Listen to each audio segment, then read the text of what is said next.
ರಾಗಿ ಮಸಾಲೆ ದೋಸೆ. ರಾಗಿ ನೆನೆಸ್ಕೊಂಡು ಸೇಮ್ ಮಸಾಲೆ ದೋಸೆ ಟೇಸ್ಟೇ ಬರುತ್ತೆ. ಶುಗರ್ ಪೇಷಂಟ್ಗೆ ಆರಾಮಾಗಿ ತಿನ್ಬೋದು. ಯಾರು ಬೇಕಾದರೂ ತಿನ್ಬೋದು. Healthy and tasty. Healthy recipe ಬೇಕಾದರೆ ಈ ರೀತಿ ಒಂದ್ಸಲ ಟ್ರೈ ಮಾಡಿ ನೋಡಿ. ಇದೇ ಬ್ಯಾಟರ್ನ ಪಡ್ಡಿಗೂ ಯೂಸ್ ಮಾಡಿಕೊಂಡು ಸೇಮ್ ರಾಗಿ ಪಡ್ಡೂ ಮಾಡ್ಕೋಬಹುದು. ಒಂದ್ಸಲ ಟ್ರೈ ಮಾಡಿ ನೋಡಿ. ಆಮೇಲೆ ನೀವೇ ಅಕ್ಕಿ ಬದಲು ರಾಗಿ ದೋಸೆನೇ ಮಾಡ್ಕೊಂಡು ತಿಂತೀರಾ.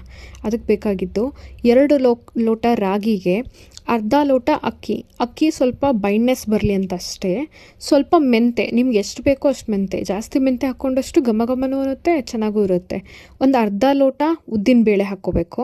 ರಾಗಿನ ನೀಟಾಗಿ ತೊಳ್ಕೊಬೇಕು. ಅದರಲ್ಲಿ ಹೊಲಸು ಜಾಸ್ತಿ ಇರುತ್ತೆ, ಫುಲ್ ಕಸ ಇರುತ್ತೆ. ಸ್ವಲ್ಪ ನೀಟಾಗಿ ತೊಳ್ಕೊಂಡು same idli batter, dosa batter ಹೆಂಗೆ ರುಬ್ತೀವೋ ಹಾಗೆ ಫುಲ್ ನೈಸಾಗಿ ರುಬ್ಕೋಬೇಕು. ಆಮೇಲೆ ಸೇಮ್ ಉಪ್ಪು ಹಾಕ್ಕೊಂಡು ನೀಟಾಗಿ ಕೈ ಆಡ್ಕೋಬೇಕು.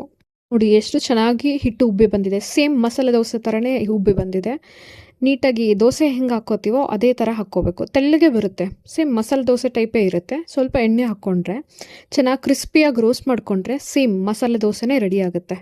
ನಮ್ಮ ಹೆಲ್ದಿ ಆ್ಯಂಡ್ ಟೇಸ್ಟಿ ರಾಗಿ ಮಸಾಲೆ ದೋಸೆ ಚೆನ್ನಾಗಿರುತ್ತೆ. ಒಂದ್ಸಲ ಟೇಸ್ಟ್ ಮಾಡಿ ನೋಡಿ.